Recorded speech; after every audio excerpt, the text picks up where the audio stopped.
반갑습니다. 예. 새해를 맞이해서 처음 법회를 가집니다마는 이렇게 또 비대면으로 법회를 하게 됐습니다. 그래도 유튜브로 법회에 동참하시는 분들 새해 복 많이 받으시고 올 한 해에도 하시는 일 다 두루 잘 되시기를 바랍니다.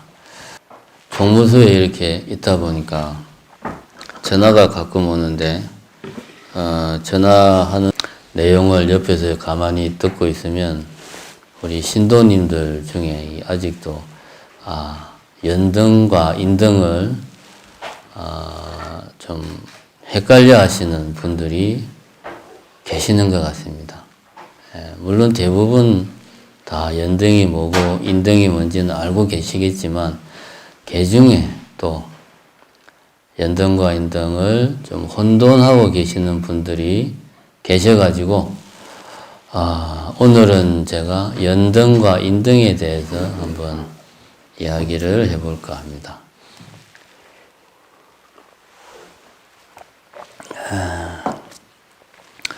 우리가 연등하면 대웅전이나 정각의 천장에 매달려 있는 연꽃 모양의 등을 말합니다. 1년 360일 켜져 있고, 그게 이제 천장에 매달려 있는 연꽃 모양의 등이 연등입니다.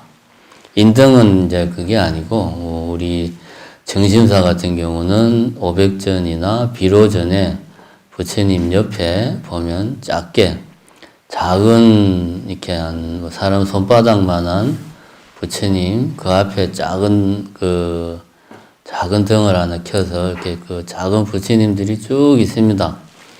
이렇게 이제 부처님 옆에 모셔져 있는 작은 어떤 등, 아주 작은 등이죠. 그게 이제 인등입니다. 이제 이렇게 말하면 인등과 연등이 뭐가 다른가? 오늘 본문이 다 끝났네요. 다 끝났는데 이렇게 말하면 또 섭섭하니까 우리가 보통 연등, 초파일 연등을 왜 다냐 뭐 이런 이야기를 할 때 반드시 나오는 이야기가 이 빈녀 난타의 이야기입니다. 빈자일등, 그 유명한 빈자일등 이야기는 불자님들은 뭐 한 번씩은 들어보셨을 테고 불자가 아니더라도 초파일 무렵 되면 신문이나 이런 데서 자주 일반 신문에서 자주 인용하는 불교의 그 이야기가 빈자일등 이야기입니다. 가난한 여인 난타가 등을 단 이야기. 아주 유명한 이야기입니다. 아주 유명한 이야기인데 우리가 그 이야기를 정확하게 제대로 알고 있지를 못합니다. 그래서 제가 오늘 이 빈자일등의 이야기가 나와 있는 경전 현우경의 빈녀 난타품이다 하는 부분에 나온 이야기, 경전에 나온 이야기를 그대로 제가 오늘 여러분들에게 말씀을 드리고 우리가 왜 초파일날 등을 달아야 되는가, 왜 초파일날 연등을 달아야 되는가에 대해서 말씀을 드리고 그래야 인등이 그래서 연등하고 다른 거구나. 우리가 연등은 이런 마음가짐으로 켜고 인등은 또 이런 마음가짐으로 켜는 거구나 하는 것을 알게 됩니다. 그걸 알아야 등을 다는 그 마음에 정성이 들어가는 것이지 의미를 모르고 등을 달면 정성이 들어가질 않겠죠. 자, 그러면 제가 그래서 그 빈녀 난타품의 양이 그렇게 많지 않습니다. 그래서 제가 출력을 해왔습니다. 내용은 우리가 다 아는 내용입니다. 어느 해 부처님 당시에 난타라고 하는 아주 가난한 여인이 살았습니다. 제가 간단히 아는 이야기 한 번 더 해드리겠습니다. 가난한 여인, 난타라는 여인이 살았는데, 다른 사람들은 다 그 부처님이 계시는 기원정사에 가서 부처님 앞에 등을 올리고 공양을 올리고 기원정사 앞에 등불을 탁 켜놨는데 자기는 돈이 없어서 등을 못 켠다 이거예요. 그래서 난타 여인이 혼자 한탄을 합니다. 경전에 이렇게 나와 있습니다. 제가 경전 문구를 그대로 읽어드리는 게 우리가 그동안 빈자일등 이야기에 대해서 일부만 알고 있었다. 내지는 약간 우리식대로 해석을 하고 있었다라는 것을 일깨우기 위해서 제가 경전의 내용을 그대로 읽어드리겠습니다. 현재 난타 여인이 혼자 생각을 합니다. 나는 전생에 무슨 죄로 빈천한 집에 태어나 복밭을 만났으나 종자가 없을까? 복밭을 만났으나 종자가 없을까? 라고 혼자 한탄을 합니다. 이 한 문장에 어떻게 보면 불교의 많은 진리가 들어가 있습니다. 자, 첫 번째 보면 나는 전생에 무슨 죄로 빈천한 집에 태어나. 불교에서 항상 강조하는 것이 인연입니다. 인연은 곧 과보죠. 과보가 없는 인연은 사실은 굳이 이야기할 필요가 없습니다. 선인의 선과 악인의 악과가 따른다. 좋은 일을 하면 좋은 결과가 오고 나쁜 일을 하면 나쁜 결과가 온다. 이런 분명한 진리를 부처님은 항상 강조를 합니다. 이 난타 여인이 그 원인이 있을 것이다. 아마도 내가 전생에 나도 모르는 무슨 큰 죄를 지었으니 내가 이리 가난하지 않을까 라고 본인이 생각하는 거죠. 그래서 가난하기 때문에 복밭은 있으나 종자가 없구나 라고 혼자 한탄을 한다. 이 말이 무슨 말이냐. 복밭은 바로 부처님을 여기서는 이야기하는 거죠. 복전. 넓은 의미에서는 수행자. 수행자들을 복전이라 그럽니다. 복밭은 있으나 내가 부처님과 같은 시대에 같은 장소에 살게 되는 엄청난 행운을 누리고 있음에도 불구하고 종자가 없어서 부처님께 등불 공양 하나 못 올리는구나. 이런 이야기죠. 자, 그러면 우리가 여기서 왜 복밭, 부처님 넓은 의미에서 수행자를 복전, 복밭이라고 하는가? 그리고 우리 중생들에게 왜 종자가 있다고 하는가? 이거를 우리가 잘 알아야 되겠다. 자, 우리가 농사를 짓는다고 생각을 해봅시다. 밭이 비옥하면 거기에 우리가 뭔가를 심으면 때가 되면 거기서 열매가 그게 자라나서 열매가 맺히게 됩니다. 이건 당연한 진리입니다. 복밭이라 하면 어떤 밭이냐? 거기에 복이라는 열매가 무성하게 열리는 밭이다 이거죠. 그러죠? 감자밭에는 감자가 열리잖아요. 당근을 심은 밭에는 당근이 열립니다. 복밭에는 복이 무성하게 열리는 겁니다. 그럼 그 복을 누가 가져갑니까? 부처님이 복받치면 감자밭에 감자가 많이 수확을 했어, 감자를. 그럼 그 감자를 감자밭에 가지고 갑니까? 아니죠. 감자 농사를 지은 사람이 가지고 갑니다. 감자 씨를 뿌린 사람이 감자를 경작해서 가져갑니다. 부처님, 넓은 의미의 수행자들은 바로 중생들에게 복을 주는 밭이다 이거죠. 복을 주는 밭이다. 그런 의미에서 복전이다 이런 말을 합니다. 그 다음에 우리 중생들에게는 다 종자가 있다. 어떤 종자냐? 예를 들어서 아무리 비옥한 밭이 있어도 거기에 씨앗을 뿌리지 않으면 우리는 거기에서 결과물을 기대할 수가 없습니다. 당근 씨앗을 뿌리고 배추 씨앗을 뿌려야 거기서 당근이 맺히고 배추가 열리는 겁니다. 종자가 없으면, 씨앗이 없으면 결과물도 없어요. 아무리 부처님이 아주 비옥한 복전이라고 해도 씨앗을 뿌리질 않았는데 거기서 뭐가 나겠습니까? 그래서 우리 중생들은 종자다, 씨앗이다, 그런 이야기입니다. 근데 이 씨앗을 겨울 내내 보관을 잘 해가지고 봄이 와서 그 씨앗을 비옥한 밭에다 뿌리면 우리가 가을에 많은 결과물을 수확할 수 있는데 종자를 관리를 안 하면 어떻게 됩니까? 창고에 쥐가 드나들어서 다 깔아먹고 벌레가 생기고 곰팡이가 생기고 못 쓰게 되는 겁니다.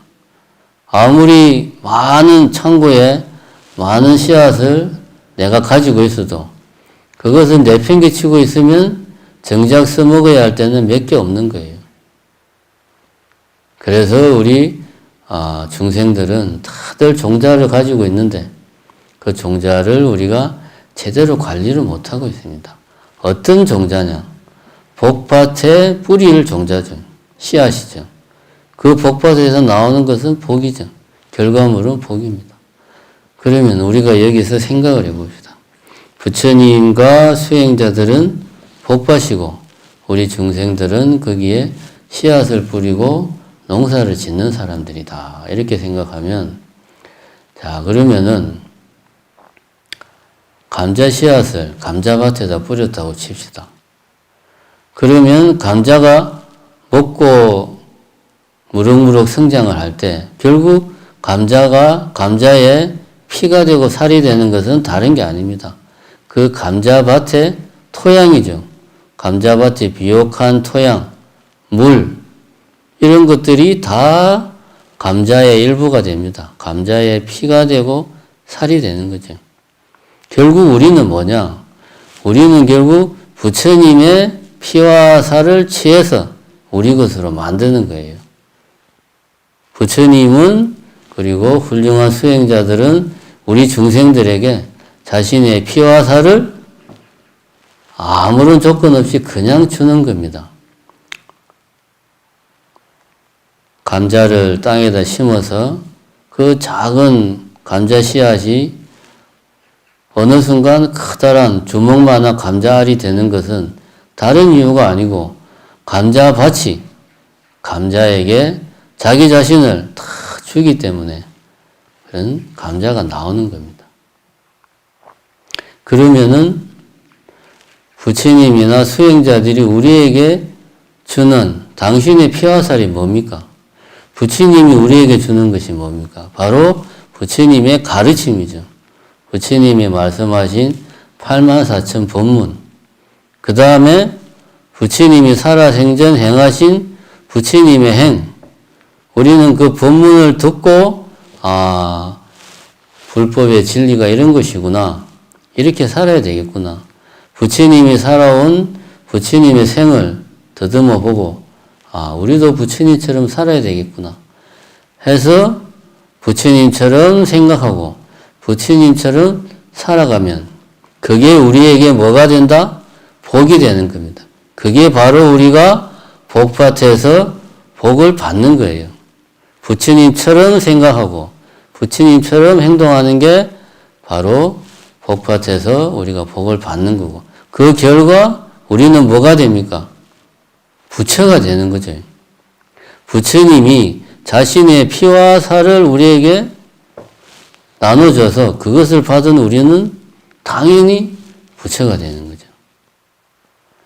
그래서 우리 중생들은 씨앗을 가지고 있고 부처님과 훌륭한 수행자들은 중생들이 무럭무럭 자라서 부처가 될 수 있도록 피와 살을 나누어 주는 겁니다. 이것이 바로 복밭과 종자의 비유가 담고 있는 핵심이다. 그러면은 믿음이라는 게 뭐냐? 우리 불자들에게 가장 중요한 것은 믿음입니다. 믿음이라는 것은 다른 것이 아닙니다. 이웃 종교에서는 무엇을 믿느냐? 신이 존재한다는 것은 너는 믿느냐? 믿습니까? 신이 존재하는 것을 믿느냐? 믿습니다. 그러면 천국 가고 안 믿으면 지옥 가고 이렇게 이야기를 합니다.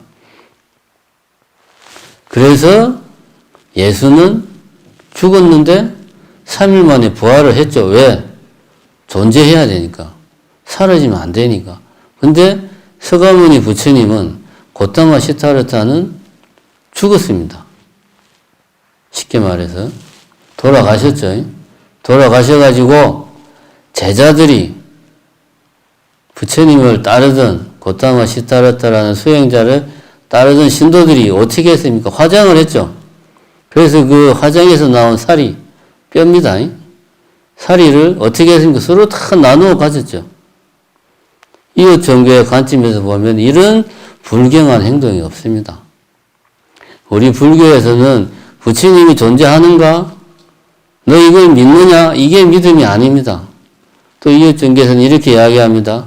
하나님은 어디 계신가? 내 마음속에 있다. 내 마음속에 존재한다. 항상 나와 함께 역사하고 계시다. 라고 이야기를 합니다만은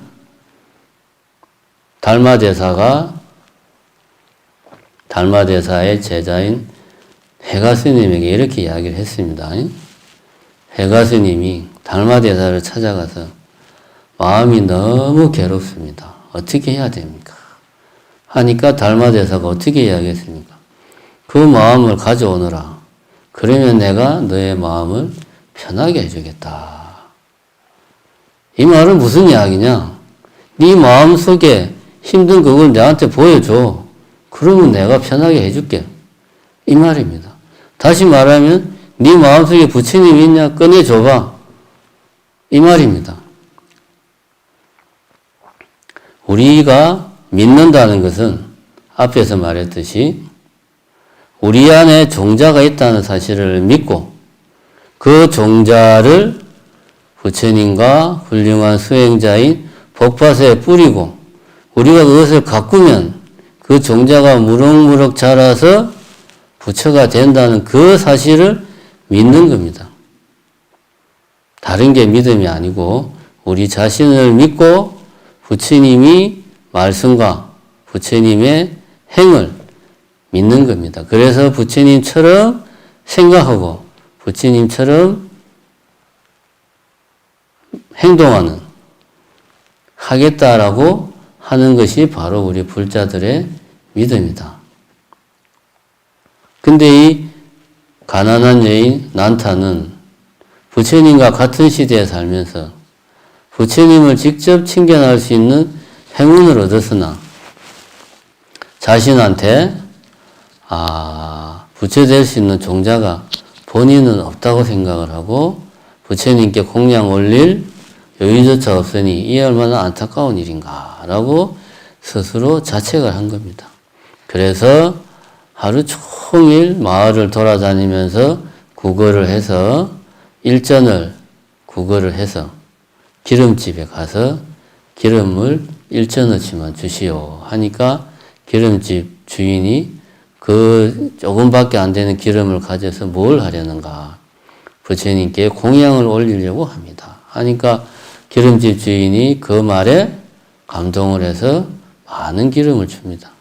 그래서 그 기름을 가지고 가서 이 난타 여인이 부처님께 등불을 올리고 마치 우리가 뭐 생일이면은 불단에 뭐 생일떡을 올리고 나중에 이제 그걸 계속 불단에 놔두죠. 그런 식으로 올리고 그 등불을 기원정사 주변에 켜놓은 겁니다.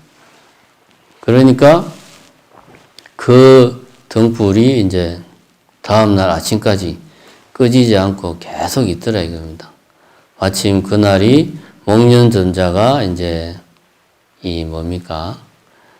야간 순찰하는 때라서 목련전자가 새벽이 돼서 쭉 기원정사를 돌아보는데 작은 등불 하나가 꺼지지 않고 있었어. 이거 끌려고 하니까 안 꺼지는 거예요. 아무리 끌려고 해도 안 꺼지니까 이게 왜 안 꺼지나 이러고 있는데 부처님이 너희가 아무리 그것을 끌려고 해도 절대로 끌 수 없다. 비록 내가 사해의 물을 거기에 붓거나 산바람으로 그것을 불더라도 끌 수 없다. 왜냐하면 그것은 일체 중생을 두루 건지려고 큰 마음을 낸 사람이 보시한 물건이기 때문이다. 앞에 난타 여인이 공양을 올릴 때 이렇게 원을 세웠습니다. 저는 지금 빈궁하여 이 작은 등불로 부처님께 공양합니다. 이 공덕으로서 저로 하여금 내생의 지혜의 광명을 얻어 일체 중생의 어두움을 없애게 하소서. 이 난타 여인이 작은 등불을 공양을 올릴 때 내가 가난하니까 돈 좀 많이 벌게 해주세요. 이렇게 소원을 세우고 올린 게 아니고 지혜 광명을 얻어가지고 다음 생에는 내가 일체 중생의 어둠을 다 없애게 해주십시오. 라고 부처님께 소원을 올렸다 이겁니다. 그러니까 부처님이 이렇게 말씀을 하신 겁니다. 일체 중생을 두루 건지려고 큰 마음을 낸 사람이 보시한 물건이기 때문에 결코 끌 수 없다. 이렇게 부처님 이야기를 하시고 그 자리에서 난타 여인에게 수기를 줍니다. 수기라는 것은 네가 어느 생에는 부처가 될 것이다. 그리고 그 부처의 이름은 무엇이다. 라고 부처님이 말하자면 앞날을 미루어 보시고 약속을 하는 겁니다. 그래서 난타 여인에게 수기를 줍니다. 뭐라고 했냐? 너는 오는 세상 두 아승기와 백급 동안에 부처가 되어 이름을 등광이라 하고 시포를 완전히 갖출 것이다.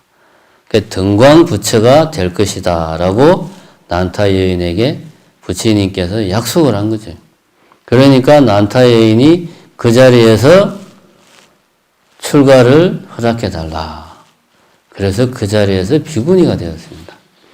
이것이 우리가 알고 있는 빈자 1등, 난타 여인의, 가난한 여인의 그 이야기입니다. 근데 경전에 보면 이 뒤에 이야기가 더 계속됩니다. 이때 이제 아난존자와 목련이 옆에서 지켜보니 저 보살은 전생에 무슨 악업을 지었길래 저렇게 가난하고 또 전생에 어떤 선업을 지었길래 부처님께 수기를 받아서 부처가 될 것을 저렇게 약속을 받았을까 궁금해서 부처님께 질문을 했습니다. 그러니까 부처님이 대답하시기를 그 난타 여인이 전생에 아주 부유한 상인의 부인이었어요. 아주 부유한 상인의 부인이었는데 하루는 이제 당연히 그 부인이 불자였겠죠. 그 부인이 부처님께 공양을 올리려고 갔더니 부처님께서 어떤 가난한 여인의 공양을 먼저 받겠다고 허락을 하신 겁니다. 그걸 보고 그 장자 부인이 이렇게 속으로 생각을 하기를 자기는 재산이 많은데 어찌 부처님께서는 자기는 재산이 많은데 그래서 가난한 그 여자를 업신여겨서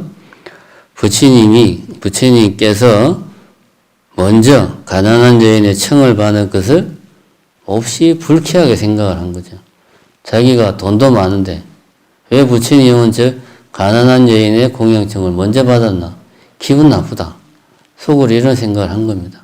근데 이런 생각을 속으로만 했으면 괜찮은데 이걸 또 부처님한테 이야기를 했어요. 뭐라고 이야기했느냐? 세존께서는 어찌하여 제공양을 받지 않고 저 거지의 청을 먼저 받으셨습니까? 라고 경전에서는 이렇게 나쁜 말로 성인을 업신여겼다. 왜 가난한 여인의 공양을 받느냐? 부자의 내 공양을 먼저 받아야지. 당신 잘못한 거 아니야? 라고 성인인 부처님을 업신여기는 말을 한 겁니다. 그 죄로 말미암아서 500생 동안 빈천한 몸으로 태어나서 살았다. 그런데 그 500생 동안 부지런히 선업을 쌓아서 이렇게 또 부처될 수기를 받은 것이다. 라고 이렇게 이제 부처님이 이야기를 한 겁니다. 여기에서 우리가 보면 알 수 있듯이 우리가 절대로 아상을 내면 안 됩니다. 내가 배운 게 많으니까, 내가 돈이 많으니까 우리 애들은 다 잘 됐는데 이런 생각하면 오히려 그것이 그나마 내가 쌓은 공덕을 다 까먹는 거다 하는 걸 우리가 알 수 있습니다. 근데 이 난타 여인이 가난한 여인이 초라한 등불을 부처님께 공양을 올렸는데 그로 말미암아 이 여인이 수기를 부처가 되리라는 수기를 받았다 하는 이야기가 온 나라에 소문이 퍼져요. 그래서 온 나라의 사람들이 다 기원정사에 와서 부처님께 등불을 올리고 그 등불이 7일 밤낮을 타올라가지고 기원정사가 주변이 7일 동안 밤에도 환했더랍니다. 그러니까 또 아난존자와 목련존자가 부처님께 물어봅니다. 아니 부처님께서는 과거 세상에 얼마나 큰 선업을 지으셨길래 이렇게 많은 등불에 공양을 받습니까? 라고 부처님께 물어보니까 또 이제 부처님이 당신의 전생담을 이야기를 해줍니다. 전생담을 이야기하는데 오래전 옛날에 91급 전 과거 전생에 아리밀라라는 비구가 있었는데 이 비구가 스님네들이 결제를 들어갔을 때 자기가 등불을 스님들에게 제공을 하겠다 하는 원을 세우고 이 아리밀라 비구가 등불이 없잖아요. 비구니까. 그래서 마을에 들어가서 등불을 구하려고 여기저기 다니면서 이제 구걸을 했죠. 우리말로 탁발을 했습니다. 그 모습을 그 나라의 공주 모니라는 공주가 그 모습을 보고 공경에서 사람을 보내서 물었습니다. 존자는 늘 그처럼 수고하시는데 무슨 일을 경영하십니까? 하니까 이제 그 아리밀라 비구가 스님들 생활하시는데 불편 없으시라고 등불을 3달 동안 켜려고 이렇게 탁발을 하고 있습니다. 라고 이야기하니까 이 모니 공주가 이야기를 합니다. 지금부터는 구걸하지 마십시오. 제가 등을 만들 재료를 다 공급하겠습니다. 이렇게 이야기해서 이 아리밀라 비구가 한철 동안 스님들이 쓸 등을 다 보시를 했습니다. 그러니까 부처님이 아리밀라 비구에게 수기를 주셨습니다. 너는 오는 세상 아승기급 뒤에 부처가 되어 이름을 정광이라 할 것이요 시포를 완전히 갖출 것이다. 정광 부처를 가 될 것이라고 수기를 약속을 한 거죠. 우리 광주에 이제 불교재단 학교가 바로 정광 중고등학교 아닙니까? 아마 그 이름이 여기서 나왔는지는 모르겠으나 어쨌든 아리밀라 비구는 부처님께 정광 부처가 될 것이다 라고 수기를 받았습니다. 근데 공주 모니가 이걸 보니까 저 등을 만든 재료는 다 자기 건데 자기가 재료를 다 대줬는데 단지 저 비구는 자기가 대준 그 모든 재료를 부처님께 올린 것밖에 안 했는데 저 비구는 수기를 받아서 부처가 된다고 하니 참 안타까운 일이다. 그래서 이 공주모니가 부처님을 찾아가서 하소연을 합니다. 제가 다 제공을 했습니다. 스님. 하소연을 하니까 부처님께서 또 그 공주모니에게 수기를 줍니다. 너는 오는 세상 91급 뒤에 부처가 되어서 그 이름을 석가모니라 할 것이요 시포를 완전히 갖출 것이다. 이렇게 수기를 줍니다. 그러니까 우리가 알고 있는 석가모니 부처님의 전생에 공주로 사실 때 스님들을 위해서 많은 등을 보시를 한 겁니다. 그래서 부처님이 그때 아리밀라 비구는 다른 사람이 아니라 정광 부처님이요. 공주 모니는 다른 사람이 아니라 바로 이 내 몸이니라. 이렇게 이야기를 하시고, 나는 옛날에 등불을 보시함으로써 수없는 급 동안에 천상과 인간에서 저절로 복을 받았고 몸은 특별하여 다른 사람보다 뛰어났으며 지금의 부처가 되었으니 그 등불의 과보를 받은 것이니라.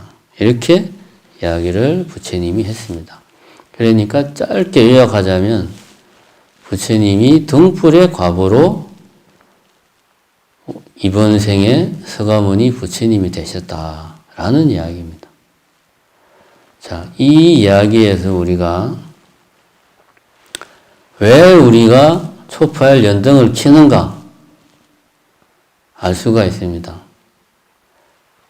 첫 번째는 난타 여인이 자기 소원을 빌려고 등불을 부처님께 올리지 않았습니다. 첫 번째는 부처님을 공경하고 존경하니까 뭔가 내가 존경하는 분에게 뭔가를 내 정성을 표시를 하고 싶다. 근데 나는 가진 게 없으니 초라한 등불이나마 공양을 하고 싶다. 이 마음입니다. 첫 번째는 부처님에 대한 공경, 존경심입니다. 이 마음이 우리가 초파일날 연등을 다는 첫 번째 이유다. 이걸 우리가 반드시 알아야 되겠습니다. 두 번째 이유는 난타 여인이 등불을 올리면서 서원하기를 내 생에는 지혜 광명을 얻어서 일체 중생의 어두움을 다 밝히겠습니다. 라고 서원을 세우면서 등불을 공양을 했습니다. 그래서 그 등불은 절대로 꺼지지 않는 등불이 되었고 난타 여인은 이후에 등광부처라는 부처가 된 겁니다. 두 번째는 우리가 초파일 연등을 달 때 어떤 마음으로 해야 되는가? 1년 중에 초파일 하루만은 그래도 내 개인의 이익, 우리 가족의 안녕보다 일체 중생이 다 행복하기를 기원하는 마음으로 초파일 등을 달아야 되겠다. 이겁니다. 그 다음 세 번째는 뭐냐? 서두에 난타 여인이 자기 자신을 한탄하기를 복밭은 있으나 종자가 없구나. 이 말을 하면서 저는 우리의 신심이란 다른 게 아니다. 부처님 말씀대로 생각하고 부처님이 행하신 대로 행하는 것, 그것이 바로 우리 불자들의 믿음이다. 이렇게 이야기를 했습니다. 세 번째는 바로 우리가 초파일 연등을 달 때 1년에 한 번 초파일 연등을 달 때만큼은 우리 마음속에 신심을 가득 채우는 그런 마음을 가지자. 자, 정리를 해봅시다. 첫 번째는 부처님에 대한 존경심, 공경하는 마음. 이런 마음으로 초파일 등을 달자. 두 번째는 초파일 등을 달면서 모든 중생이 행복하기를 기원하는 마음으로 달자.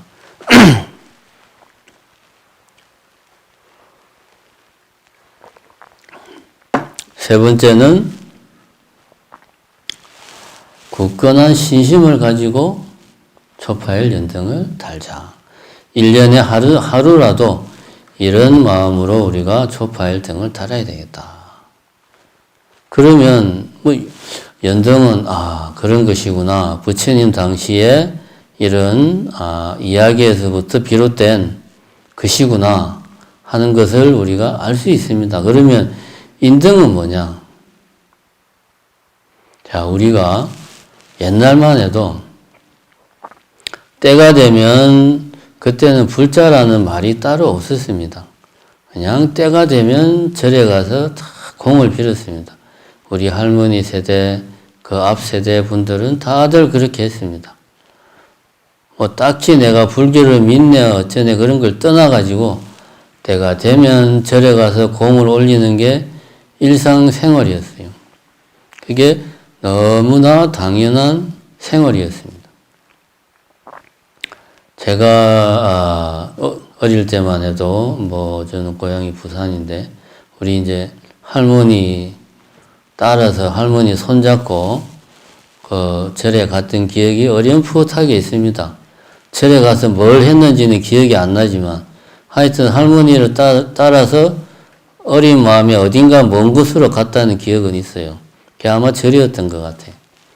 그러니까 그때만 해도 한 4, 50년 전만 해도 우리들의 삶 속에 절은 그냥 일상생활의 자연스러운 한 부분이었어요.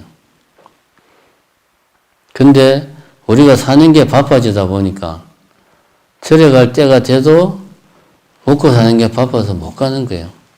예전에는 동지면 동지라고 절에 가고 정초가 되면 정초라고 절에 가고 7월 7석이면 7월 7석이라고 절에 가고 딱 이게 사람들이 사실은 따지고 보면 불교하고는 아무 관련이 없는 그런 세시풍속, 그냥 그날은 좀 중요한 날이다 싶으면 다 절에 가는 거예요. 그냥 그게 그냥 일상생활이었어요.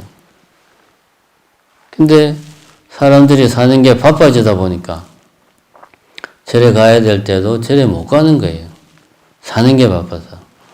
내지는 바쁘다는 핑계로 안 가기도 하고. 지금 우리가 그렇게 살고 있습니다. 미안하잖아요. 절에 가야 되는데. 요즘 같은 때는 특히나 코로나 때문에 절에 가고 싶어도 못 가죠. 그래서 우리가 생각한 게 뭐냐. 비록 나는 절에 매일 못 가지만 그러면 나의 분신을 항상 부처님 옆에 나의 분신을 두자. 그러면 내가 항상 부처님과 함께 하는 것과 똑같지 않겠냐. 이런 생각을 한 겁니다. 그래서 인등이 나온 거예요. 어떻게 보면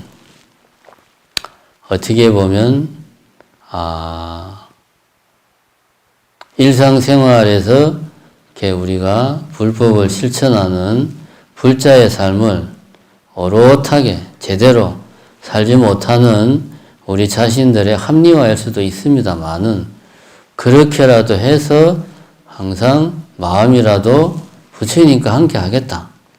이런 마음에서 나온 게 바로 인등입니다. 그래서 인등은 법당에 항상 부처님 옆에 이렇게 있고 앞에 작은 불을 켜놓고 있습니다. 그래서 우리가 이런 생각을 해야 됩니다. 내가 내 이름으로 혹은 내 자식들의 이름으로 인등을 켰다. 그러면 바로 내 자신이 부처님 옆에 있습니다. 그럼 내가 하는 행동을 부처님이 다 보고 듣고 느낀다. 이렇게 우리는 생각을 해야 됩니다. 인등을 접수할 때 마음은 우리는 내가 비록 절에 항상 가지 못하나 항상 부처님과 함께 하겠다. 이런 마음을 가지고 인등을 켜는 겁니다. 그러니까 인등을 켰을 때는 항상 부처님과 함께 한다. 이런 마음을 가지고 같은 말을 하더라도 거친 말보다는 고운 말을 해야 되고, 그렇죠? 생각을 하더라도 나쁜 생각보다는 좋은 생각을 해야 돼요. 왜? 부처님과 항상 같이 있다고 내가 생각을 하니까. 그러면 내 삶이 더 도덕적이 되고 윤리적이 되고 내가 조금이라도 더 좋은 사람이 되는 겁니다. 우리는 이런 마음으로 인등을 켜는 거다. 인등은 일종의 나의 분신이다. 이렇게 생각해야 됩니다. 특히 요즘 같은 코로나 시대에 우리가 마음으로 내가 항상 이렇게 아침마다 천수경도 읽고 내가 항상 부처님을 생각하지 라고 마음으로 그냥 생각하는 거 하고 실제로 절에 인등이라도 하나 켜놓고 있는 거 하고 마음가짐이 다릅니다. 사람 마음이 그 인등을 키냐 안 키냐 그 하나로 인해서 나의 행동이 달라질 수 있습니다. 또 달라져야 됩니다. 그렇게 해서 우리가 인등을 켜는 겁니다. 나뿐만 아니고 자식의 이름으로 켤 때는 내 자식이 반듯하게 살 수 있도록 부처님이 항상 옆에서 지켜주십시오. 그래서 내 자식의 인등을 부처님 옆에 켜는 겁니다. 이 말은 다시 말하면 부처님이 항상 내 자식과 함께 하니까 너도 항상 반듯하게 생활을 해라. 그러면 자연스럽게 좋은 일만 생기게 되어 있습니다. 좋게 생각하고 좋게 행동하니 당연히 좋은 과보가 오는 건 너무나 당연합니다. 이렇게 우리가 인등을 켜는 거다. 이렇게 정리를 할 수 있습니다.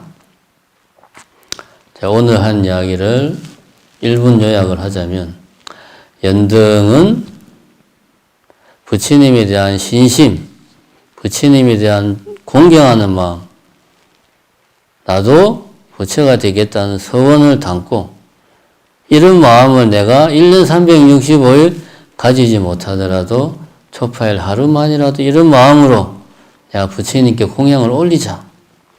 이게 연등을 켜는 의미다. 인등은 내가 매일 절에는 가지 못하지만 인등을 켜서 마치 나의 분신이 부처님 옆에 있다 하는 마음으로 인등을 켜면 나는 항상 부처님과 함께하는 삶을 살아갈 것이다. 그래서 더 반듯하고 더 도덕적으로 살아야 되겠다. 나뿐만 아니라 나의 내가 아는 가족과 자식들도 그렇게 살아야 되겠다. 이런 마음으로 우리가 인등을 켜는 겁니다. 이 둘의 차이점을 잘 아시고 때가 되면 연등을 켜시고 때가 되면 또 인등도 켜시고 그렇게 하시기 바랍니다. 오늘은 가난한 여인 난타 여인의 이야기를 통해서 우리가 연등을 켜는 이유와 또 우리가 법당에 인등을 켜는 의미에 대해서 이야기를 해봤습니다. 감사합니다.